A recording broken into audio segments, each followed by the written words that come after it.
And thank you. Now that we're recording, it's 12 o'clock, and I want to welcome everyone to the January 28th, 2026 Finance Committee. Um, thanks everyone for joining. Let's see here.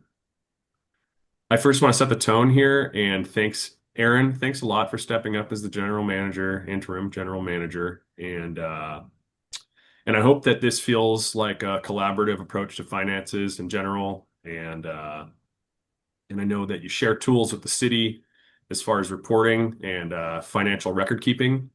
And so I know that reporting and presentation of those financials will maybe be a little rough around the edges. We don't have a solid cadence as the transition in leadership in the past couple of months.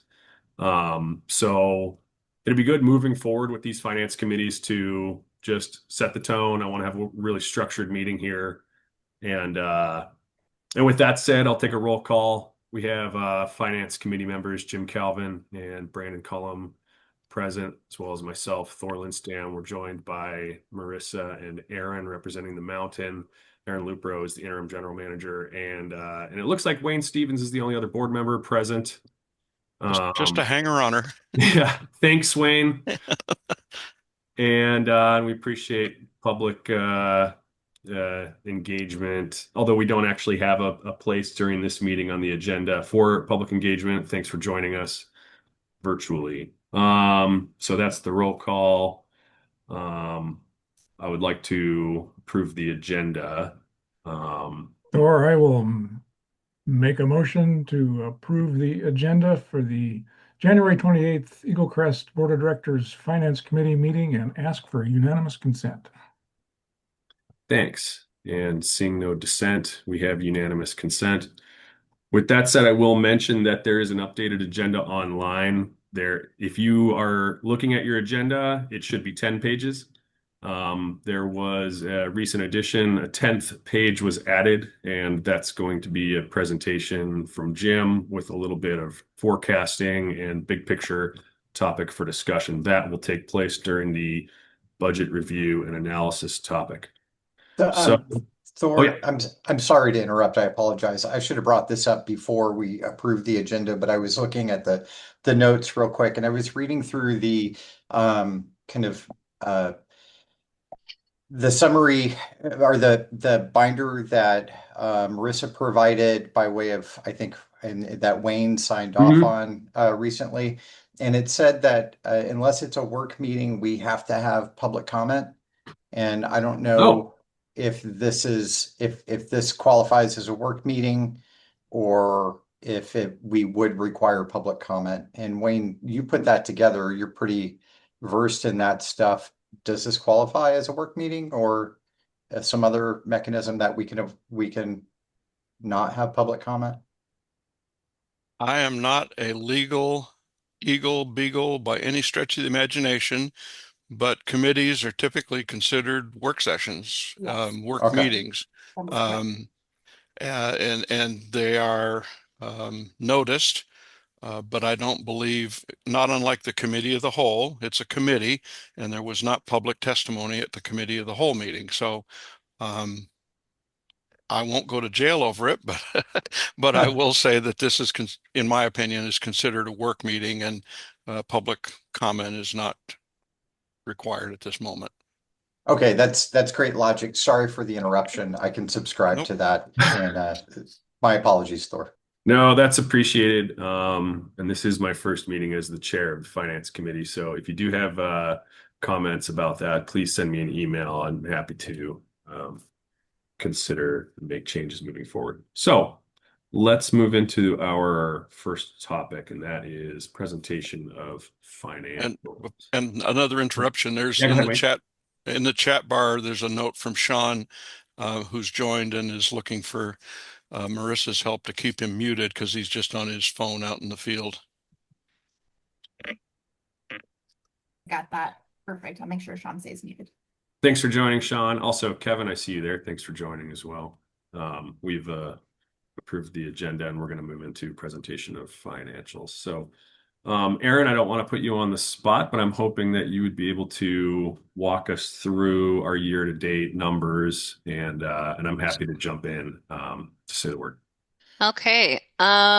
So I pulled all of this from our budget city Questica system. I didn't pull it apart by department. I did all of the departments within Eaglecrest, what the budget is year to date. There are a couple things probably that are not reflected in here. One being revenue, most likely none of December is in this. So anything that's happened since the beginning of December will not be reflected in any of these numbers.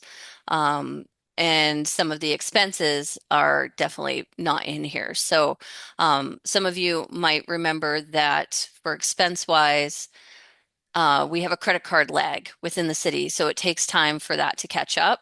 So things will come in later, and I believe at this point we might be all the way back in October still. So we are behind in that as well with that reporting. So just be mindful of a couple of those nuances there. Um, so like I said, I pulled from July 25 to June 26 to capture anything that's in there for all departments here on the mountain. So you've got your commodities and services here, all the different accounting units for each department here at Eaglecrest, and um, what we are budgeted, year-to-date actual, the variances, percentages, open encumbrances, which is anything with a PO attached to it, year-to-date costs as well. And then I followed it up with, I made it separate so that you could see the expense side of it. So the first couple pages is all of the revenue, and then the next set of them, I think, which starts on, let me see if that's page 6, I think, starts with the expenses. Um, or maybe I have that backwards. Hang on. Sorry, I'm trying to look at it on my screen. That's okay. Looks like maybe I it's see the other expense. way. Expenses are first, it looks Yeah. like. Yeah. I can remember how it was plunked in here. And then revenues is second. So I guess from my side, I follow this.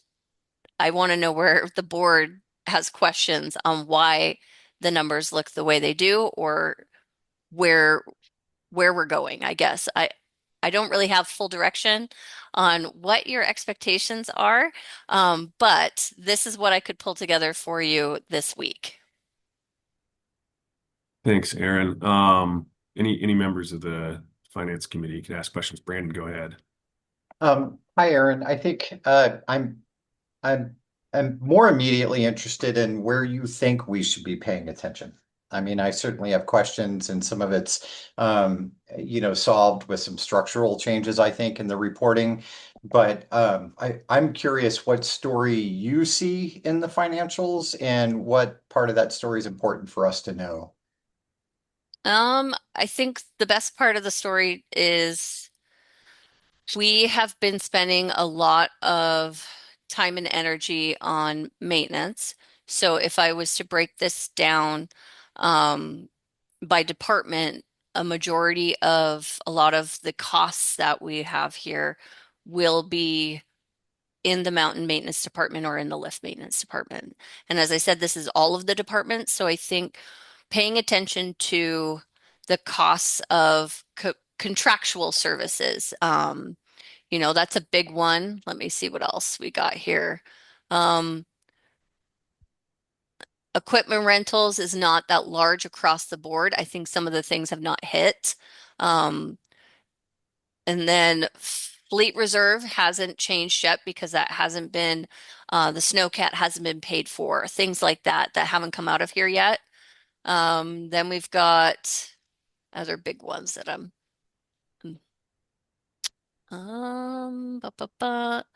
because a lot of this hasn't hit yet. Materials and commodities. So materials and commodities, I think across the board is kind of the bucket um, where I put for my world, like in rental, I put my shipping from AML in there. So there's different things that we can put into Okay. there. And I've noticed that those costs are rising. So, right now we might only have $91,000 in there. we still have 267, but that's across all departments. So I'm watching that one. So we can be mindful moving into the FY27 budget. But I think the biggest one, like I said, was contractual services. I've noticed fuel is up, and trending, and materials and commodities. Those are the ones that I'm watching. And then personnel services fees. And you can probably see that further down in the FY27, where it's all highlighted and things like that. And I can speak to that more clearly if anybody needs more understanding of why it looks the way it looks right now. Jim, let's do Jim and then Brandon. Thanks, Aaron. That I'll tell you all how I use this. For one thing, I think it's sort of very high level guidance, but just because we're kind of stuck in this fairly structured CBJ accounting environment, we're never going to have like real time data.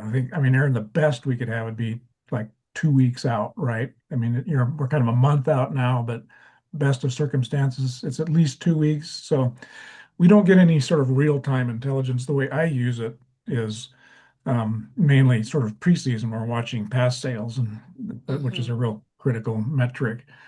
But I think just in general, what's challenging about this and makes it kind of a kind of limited utility is that the revenues come in at different stages, different times, like revenues for books to boards, for example, or for the school group program. That money sits with the foundation, and we'll cut a check, and that'll be in June or something like that. And there are a lot of other revenues that occur at different times that aren't reflected in this. So this just doesn't give us a great picture, certainly not a real-time picture of how we're doing, certainly relative to last year, which would be great, but I think there's constraints in just the accounting system that allow us to do like year-to-date 2025 versus year-to-date 2026. I'm gathering we can't really get that within the CBJ accounting system. So anyway, I've just learned to have sort of pretty modest expectations. Look for high-level things. If you're really interested in revenue, look at that. And I could see pretty quickly with this that there wasn't any revenues in the ski lift fees. So that means that's because December's not there yet. So, Yes. Anyway, Yes. for whatever that's worth, that's how I look at this data. Yeah, no, and you are 100% accurate with some of those things. When you look at snow sports, right? Like you said, some of the books to board hours for personnel services and equipment for rentals and lessons for books to board, that'll come after.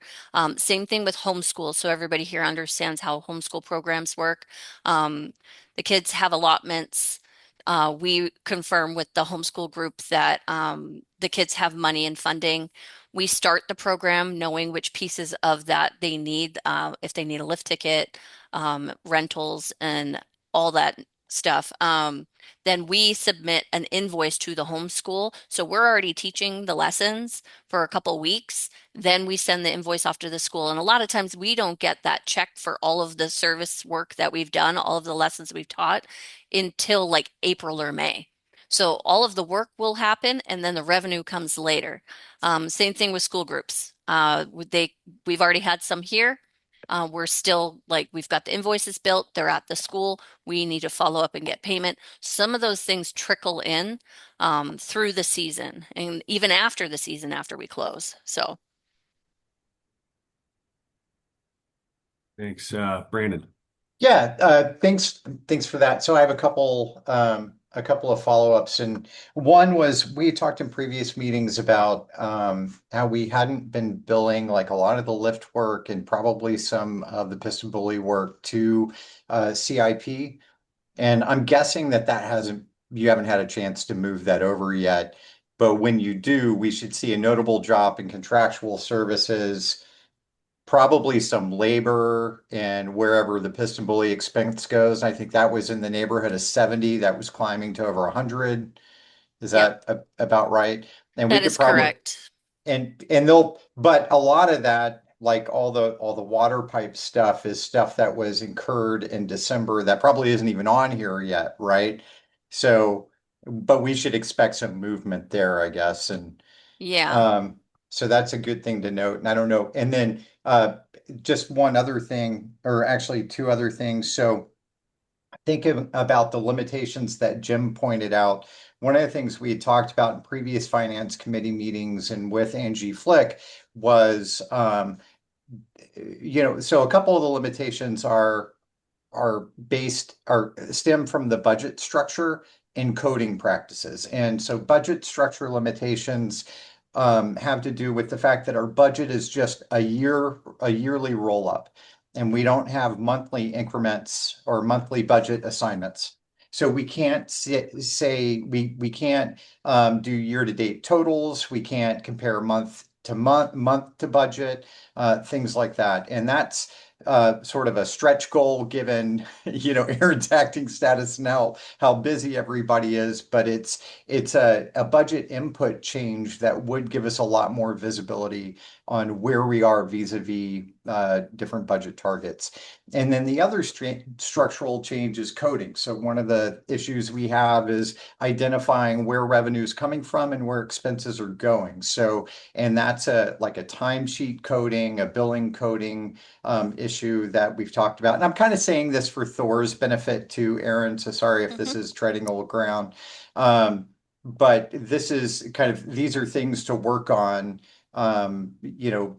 procedure, like from a process perspective at Eaglecrest. So but clearly not something that's going to change on a dime. It's, but these things, solutions to these limitations are in our grasp, but not immediately available.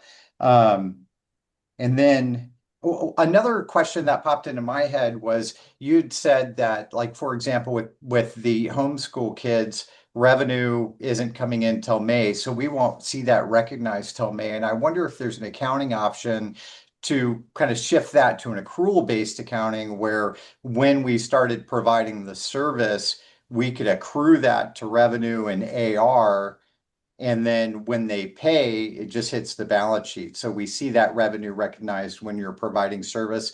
I don't know if that's a limitation of how the CVJ's fund-based budget system works, or if that's also a coding thing that would provide kind of revenue recognition when services start being provided. And I don't know if you have any insight on that, Aaron. I think that's a combination of a couple different things because it would have to be something that was built into the point of sale so that we could reflect that when we were doing transmittals as well. So it would be a coding thing internally, but also a larger conversation with accounts receivable on how we do that. The one issue is we start the program, and this happens every year. They've said they needed these pieces that they're going to need throughout the 10-week program. And then they get here, and now we've had to add the rentals, and they forgot that they weren't going to buy day tickets or they bought a season pass, and it changes. The first 3 weeks is always an ebbs and flow of fine tuning what that final invoice will look like to them. So I could go down that path, but it might be a lot more cumbersome for accounts receivable at the end of the day because I'd have to constantly change it. Okay, fair enough. Yeah. Thank But you. I understand how it might make it look a little bit better. Yeah, from Yeah. a Yeah. business intelligence perspective, it's helpful, but it's not helpful if it creates like a disproportionate amount of work for Yeah. you. So, And I could potentially, like, once we've fine-tuned what that final invoice for each school is going to look like, I could just share, like, this is coming down the road. Like, now that I have final numbers, hey, in April, you will see this in the snow sports school revenues. Yeah, thanks, Aaron. Yeah. I want to jump in here. There are a couple things on the expense side that I kind of have been Hmm. doing this personally as I watch. For instance, um, the fleet replacement, and Hmm. I have it open here on another tab. Yeah, our overhead, like cost allocation, the fleet replacement. These are things that just seem to have hit. They look like massive offsetting expenses, but you could look at them as incremental over the year. Yeah. So, for instance, we have a $900,000 expense for our cost allocation and our fleet replacement. But if you did break that out month by month, we'd only be in 500 at this point, just for. So if we did want to do that together a little bit more formally, we could just select 3 or 4 large ticket things Yeah. and maybe just add them as a footnote or some other level of review. Jim, Yeah. would you like to go? Jim, you're on mute. Sorry. You have to start all over again. Oh, man. Last thought on my last thought on the year-to-date stuff. While sort of real-time limitations to the data are a really important use, again, in my mind, as I look at it, is like this is telling us where we're likely to end up at the end of the year in terms of our total revenues and total expenditures, which goes towards the sort of projected actual budget for this year, which will be very, very different than what the approved budget was, and guides us well into like budgeting for FY 27. So, personnel services are like way below where they would have been according to the budget on a year over year basis, but for a number of issues, we have a lot of unfilled positions, and we haven't been operating as intensively as we would have liked. So that tells us that in the end, rather than spending $5.8 million, we're going to be quite a lot lower than that, which guides us into the next budgeting cycle. And maybe that's a segue into FY 27. That kind of felt like a segue into FY 27. I'll take it as a segue. Just to keep it fresh in your minds, though, are there any other board members not in the finance committee who have a quick question? Otherwise, you can raise your hand. Otherwise, you can save it for the actual board comment question section. All right, Kevin's giving me a solid nod. He goes, "Keep going." Uh, well, Aaron, if you're okay with it, let's move on into the FY 27 budget review. And when we're done with the review, you can give me the thumbs up and then let's move into the analysis portion. Okay. So I believe it's page 9 on the document that you guys have there. It This is. was the document that Adrienne from CBJ sent over. She's been working really hard on. As you can see, in FY 26 amended budget is lower than the adopted for personnel services. So that was a combination of a couple things that happened while we were doing the conversion project. So the original personnel services was approved by the assembly, and they asked us after the budget was approved to go in and try and figure out what Eaglecrest would look like on the same pay scale as the rest of the city. So when we did all of that work, the amended went to 300 or $3,298. And now, right now, we are at 2,004,025 and 500. So exactly what Jim just said a minute ago for personnel services is we have a ton of vacancies. Not a ton, but big ones. So look at like Mountain Ops changed over. So in the timeline of when we didn't have a mountain operations director in FY 26, that amount of money was not spent, right? In our personnel services right now, we have a mechanic. That mechanic 1 position has been vacant since the new fiscal, still not filled. All that money is savings right now. We also have a lift mechanic position, full 1 year FTE savings right now because we don't have that one filled. We have the year-round labor position, the 1 FTE. It was vacant for quite a while, so we saved money in there as well. We have 2, because of the way the budget fell last year, the new positions that we got, I don't think we filled Marissa's position right away. So we saved some money there. We didn't fill the revenue coordinator position that we were given in July until I believe she started the beginning of December. and then she is no longer here. So we are going to save additional money on that until we can recruit for a new revenue coordinator. In the meantime, just so the board knows, we have moved somebody that was previously into that position into a short-term temp or not short-term temp, interim kind of role so that we can get the reporting to the city so that you guys can see the revenues happening. So we're saving money there as well. With Craig leaving, we are also going to save different pot of money because now I'm in there. So that's a different kind of savings to look at for that. I'm just kind of looking at my master list that I live and die with over here of positions at Eaglecrest.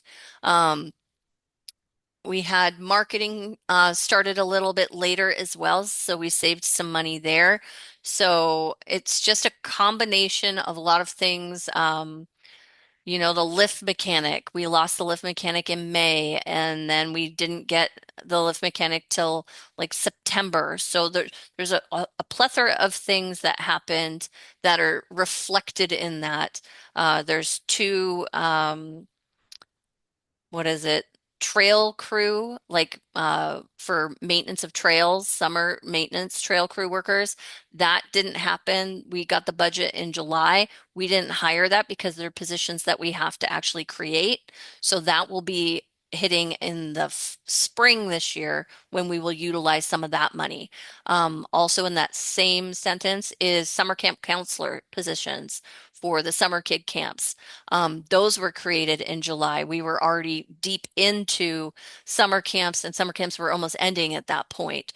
So that amount of money for the springtime, we will use some of that money, but those are where the savings are at for that category. Any questions on that? There's a lot. Is that a spreadsheet you could share that shows the vacant positions? Like I'm picturing a Can kind spreadsheet of that has share it. all the positions and then Yes. some vacant positions or Um, noting which positions are vacant, maybe when they were filled. And also the other thing I wanted to say is thank God you have that. I'm so glad to hear you're tracking that. yeah. You're totally aware of all those issues, so I just really appreciate that. Um, yes, but it does have names attached to it. Oh, So I'm in I it right could now, and I was like, how could we send that? Yeah, okay. I would feel more comfortable if I made an additional document of a copy of this that doesn't have names but has position names and what is funded and not funded so that you could see it easily. Because running it through the city budgeting tool is harder to follow, but this is all of Eaglecrest staff and where the vacancies live. Right. And it may come out because I mean, at some point, and I'm sorry, Thor, do you mind if I No, not at all. at some point, we're going to have to talk about the information we want to present to the assembly on at the March 4th meeting and what justifies our budget and kind of what justifies our budget as a deviation from what we're seeing in actuals. And all these are a big, like personal services is going to be a huge part of the conversation. And so you may already have in your mind something you're thinking about giving us. But that's kind of what I'm looking for is something to help us Okay. have an articulate conversation about the current state of personal services and what it looks like in the budget, and meaning what do we expect over the next year. So Yep, got it. Jim has his hand up. Yeah, Aaron, could you just at a very high level sort of tell us the key assumptions underlying the FY27 budget? Are you assuming fully staffed on all budgeted positions, or what are some of the key things that are driving the proposed budget? Um, for personnel or for overall? Or both, if you've so Okay. So when you're looking at this, you can obviously see, let me see where it's hiding here. So under expenditures, under FY26 projected versus amended, you see the 872. That's the cost savings right now that is reflected in the expenditures above in yellow. So all of those vacancies is that number right there. Um, Hmm. so commodities and services. The Not much change. projection, a lot of that hasn't been, like I said, things are reporting behind. So we won't see that. So, but this is where when we pulled similar numbers, Adrian, I think Adrian said similar numbers to previous year. This is kind of where we'll be at with the amount of encumbrances that are out there for open POs. And this is not without this is with everything where it is currently. So that wouldn't, we would probably change when we move the stuff to CIP that we code that we've paid for already. That would move that money. So that might look a little bit differently, but I don't know how differently that will look once we move all those expenditures.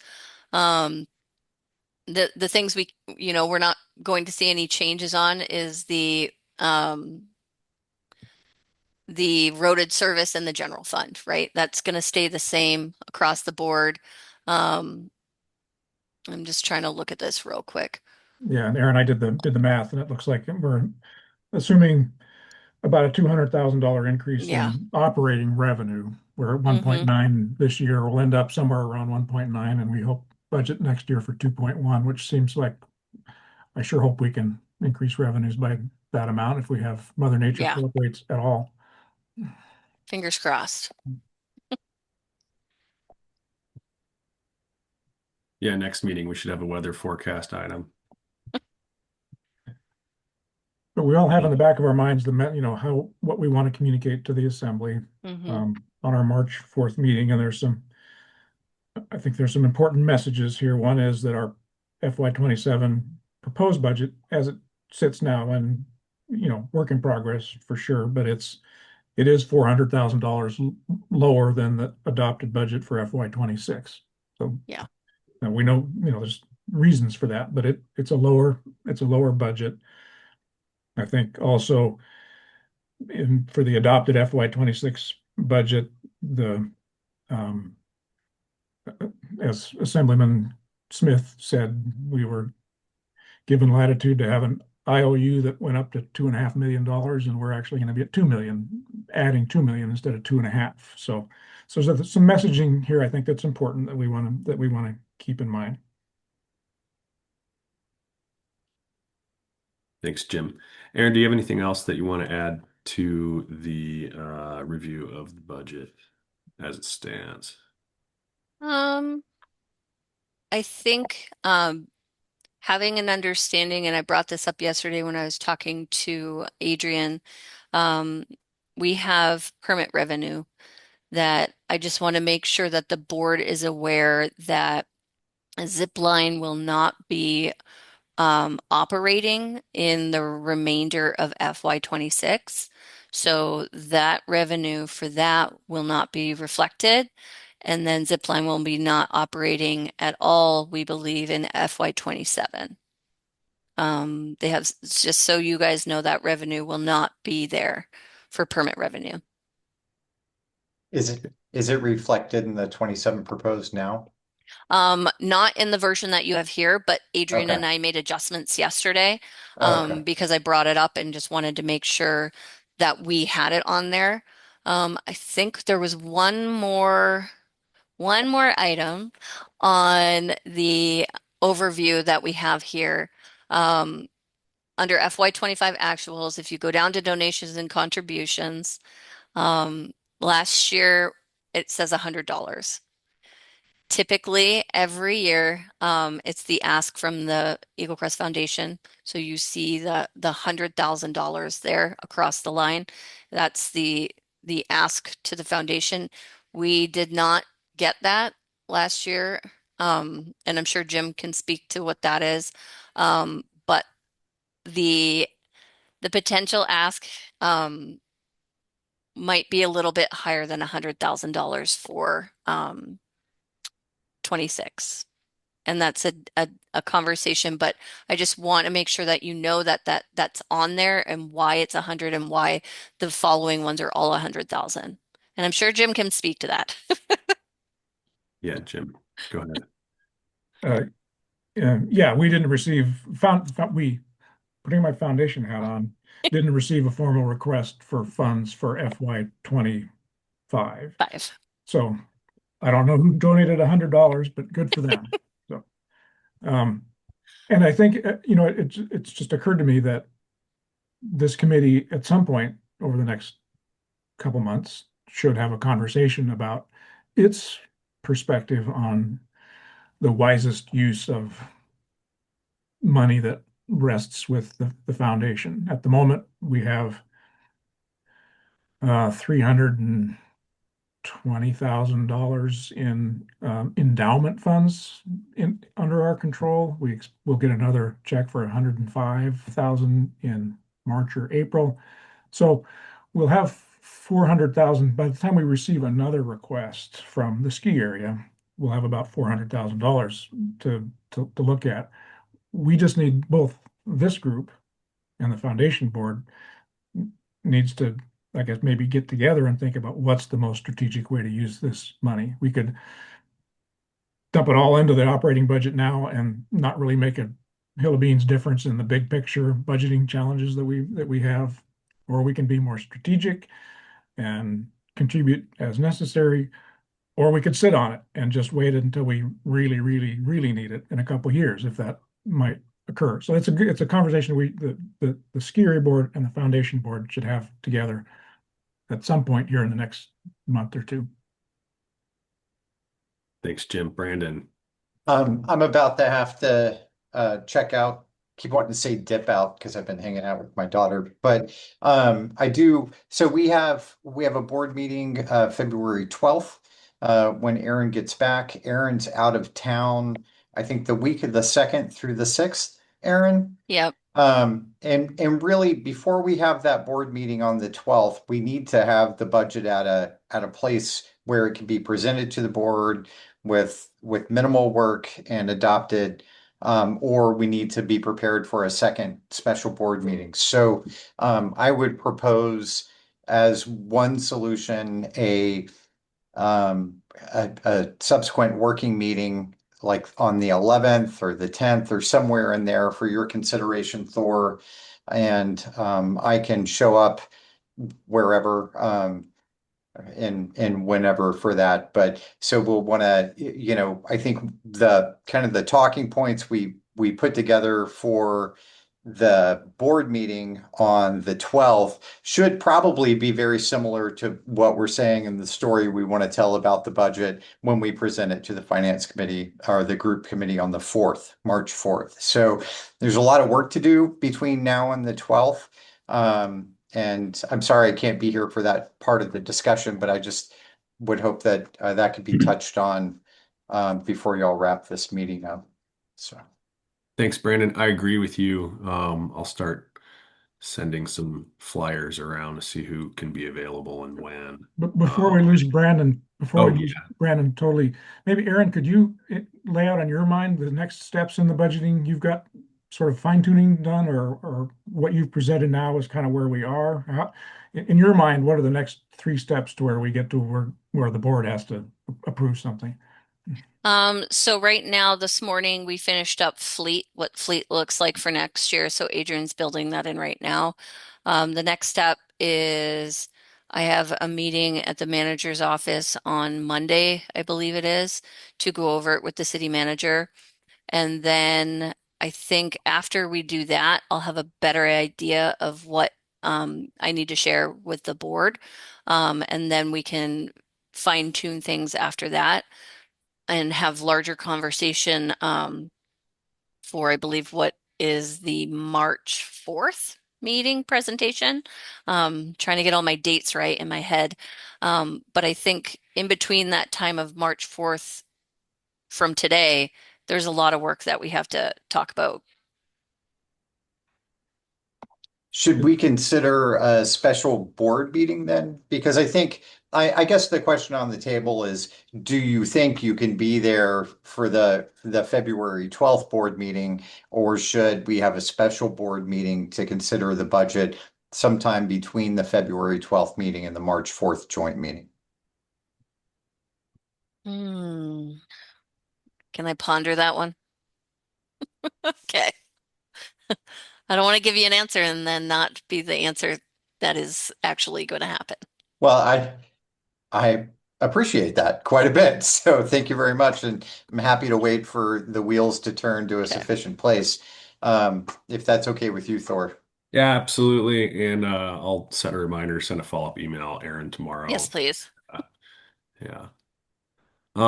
So in saying farewell to Brandon, I am not completely sure what formally needs to happen to the meeting. I'm just going to check out and y'all keep meeting. There's Okay. still the matter of the cash flow that Jim has put together, and I'm sure other conversation. So sorry about the disruption of leaving and asking a lot of questions before I went. But bye, everyone. Have a great afternoon. Thanks, Brandon.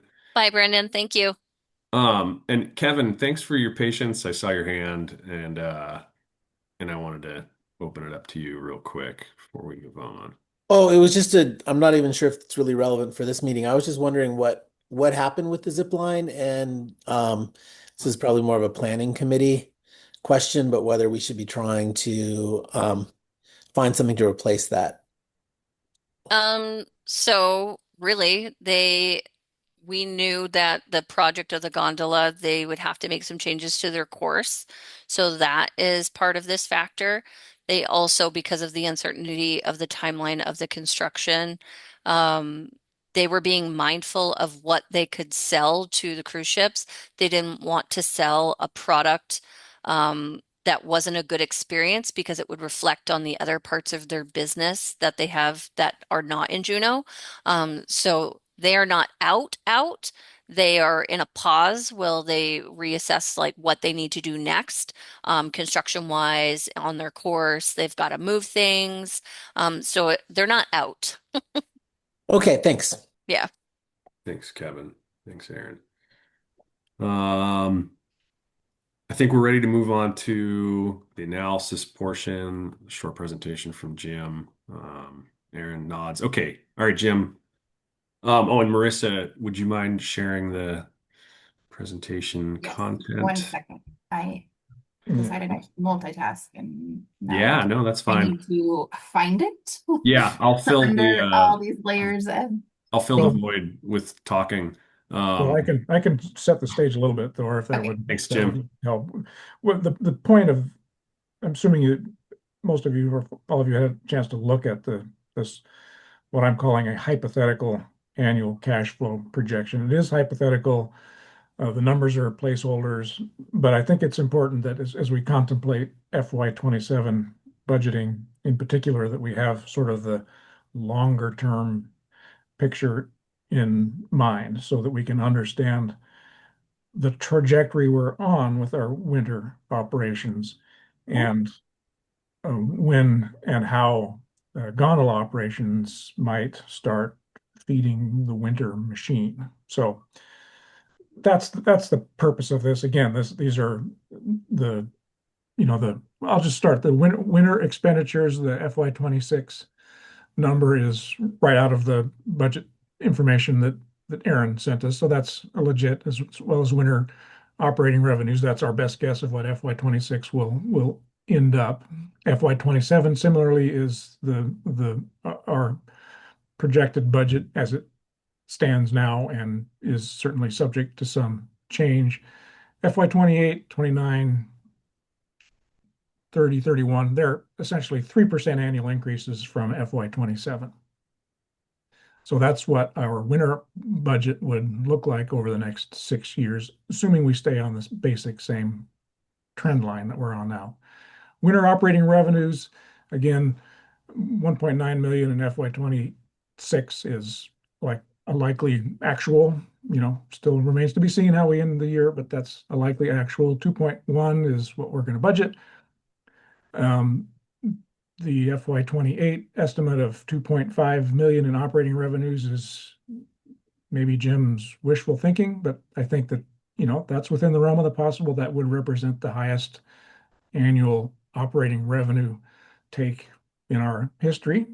But we've been at nearly 2.5 and 2.4 in the past, so it's not wildly outlandish. And then FY29, 30, 31 are like 10% increases and then a 5% increase. But just to show that, if we're doing well, we should be able to increase annual revenues. Again, we'll be pushing ourselves into sort of uncharted operating wintertime revenues, but for purposes of this modeling, that's kind of what I think is, a place to start anyway.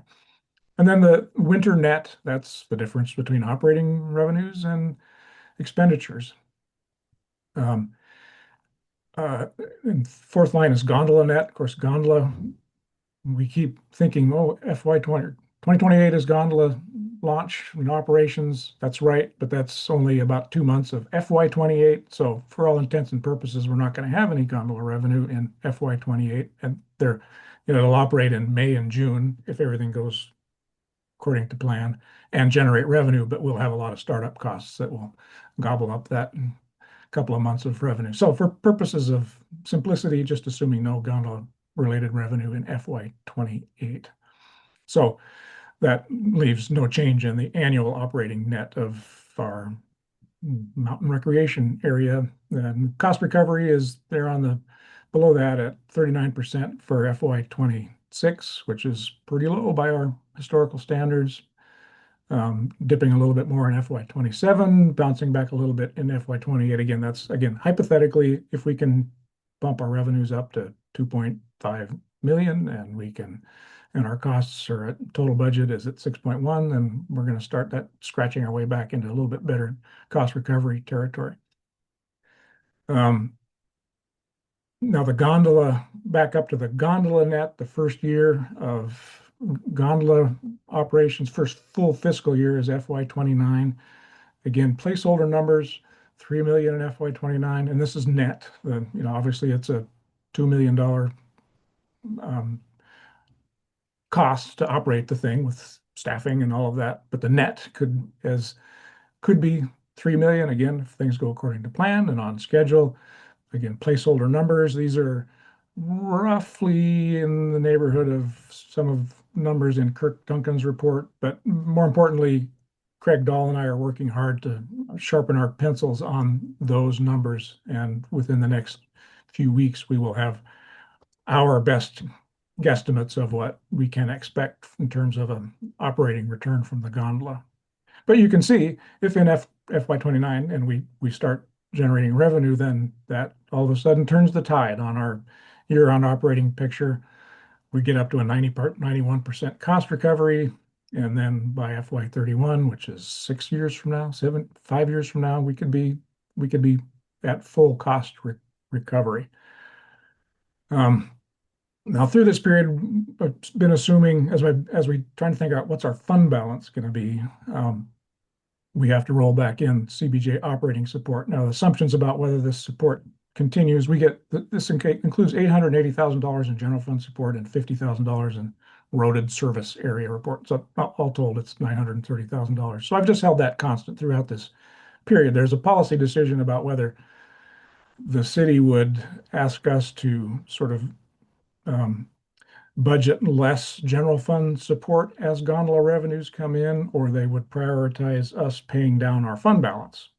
Policy decisions, don't know what they might think about that. But assuming that degree of general fund support persists through this 5-year period, our fund balance continues to trend negative and reaches what's the word for a low point? It's at its bottom in FY 28 at over $8 million. That's the trajectory we're on. And then gondola comes on and we can start eating away at that. And it will take, again, depending on what the performance of the gondola, it could take a longer or shorter period of time to pay down our fund balance and then start accumulating capital for facility and equipment replacement. So this is a conversation that we'll have with the assembly, how they would respond to these numbers. First we have to assure them that we're doing everything we can to manage our costs. We're doing everything we can to generate revenue. And if we're still on this trajectory where we could be have an IOU for over $8 million. I guess what I'm hearing from the assembly is that, the range of things that they could do is they could say, we're done, no no more IOU, and what's on the fund balance now is as high as we're going to allow you to go. That's one end of the extreme. That's an extreme end of the options. Or they could say, we trust the gondola will help.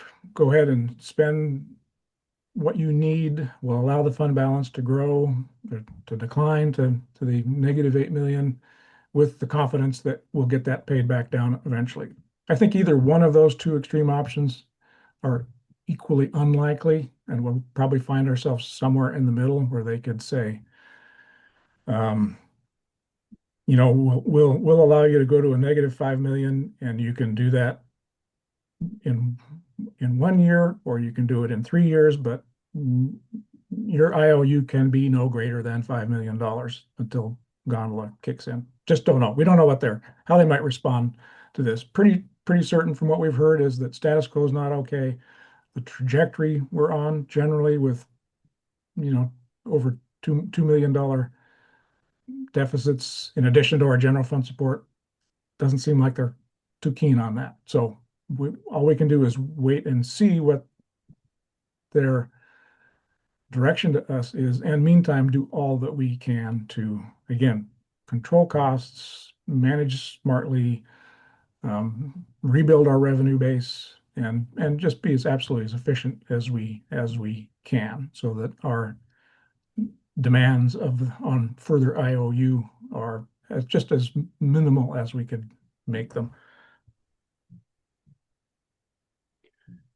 So, big picture messages. If the gondola, we got a lot of work in front of us to get the gondola up and running, but if it performs as expected, it can really quickly turn our fortunes to where we're a self-sustaining operation, and one that can generate reserves of capital that could help us replace Ptarmigan someday. And that's some years out, but that's why we're doing the gondola project, and the financial analyses so far still indicate that that's not an unrealistic expectation.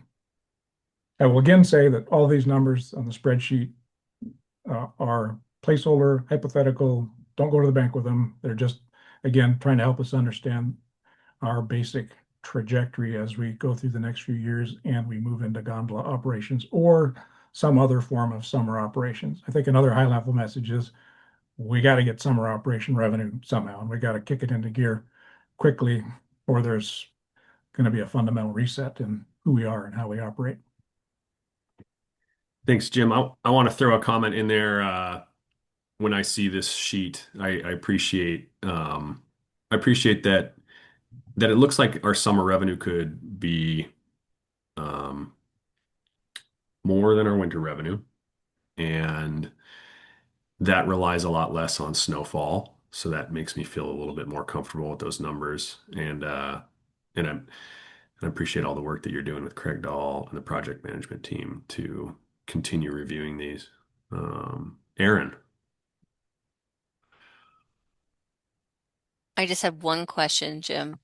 In FY 29, the amount of gondola net, is that minus maybe I'm forgetting, or maybe it's a couple of years out. When we get the gondola revenue, which year are we paying the percentage to Gold Belt? Is it right away?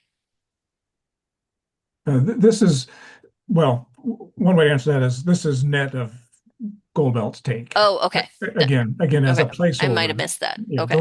I didn't say that, but this is just, Okay. this is what we would get, not what there's a, we're going to have um, $2 or $2.5 million in operating costs for the gondola. And if we can trust our projections, we're going to have $6 or $7 or $8 million in revenue. So we got to take gondolas 10 to 15 to 20, take Gold Belt's 10 to 15% cut out of that. But this is intended to be what Eaglecrest gets out of the gondola.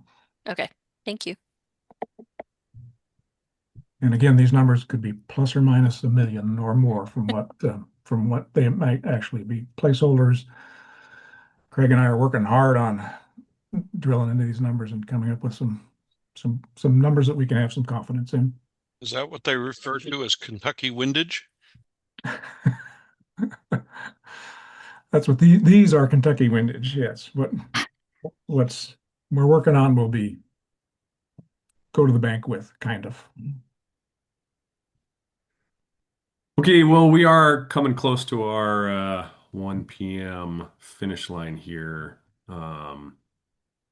This is the part of the agenda called Board of Directors Comments and Questions. So I want to open that. Kevin, Sean, Wayne, and Marissa and Aaron, you too, if you have any questions, just raise your hand. I'd like to thank Aaron so much for stepping into the fray. Ditto. We are eternally grateful. Yes. Yeah. Okay, well, yeah, Actually, we just reviewed a I lot. have- Oh yeah, Marissa, go ahead. I have one thing. I did put it in the chat also. It's more directed toward Sean and Kevin. I just reckon needs a answer on an email that was sent. So if you guys could respond to that, that would be appreciated. Sure. Thank you. Okay, some things to follow up on after this meeting. I'm going to send an email to you, Aaron, the Finance Committee. I'll just CC the board. And you're going to consider the ability to attend a special meeting of the whole. Maybe we'll talk about whether it's going to be a work session or just this committee, but I expect some little back and forth there. Again, with that, unless I missed anything, can I get a motion to adjourn? I'll move that we adjourn the Eaglecrest Board of Directors Finance Committee meeting of January 28th and ask for unanimous consent. Thanks, Jim. Seeing no dissent. Thank you one and all for the hard work on this. Much appreciated. Meeting adjourned. Thanks all. Thanks, everyone. Thanks. Good job, Thor. Thanks, Marissa.